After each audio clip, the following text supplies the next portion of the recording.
Hello everyone, welcome to another video in which I'm gonna show you how you can make your likes private on Twitter. But before that, make sure to like and subscribe to our channel to keep watching our videos. And now let's start. Well, unfortunately there is no way that can make your likes on Twitter 100% private. But I'm gonna show you a way that can help you in making your likes private up to some extent.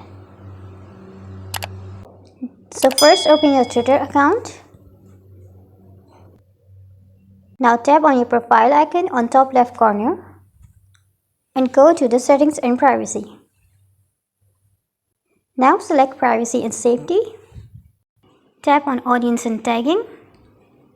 And here you can see this option, protect your tweets. Turn on this option.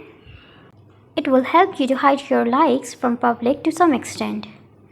But if you don't want others to recognize your likes by your name, then I would recommend you to make a dummy fake account. I hope you found this video helpful. Thank you.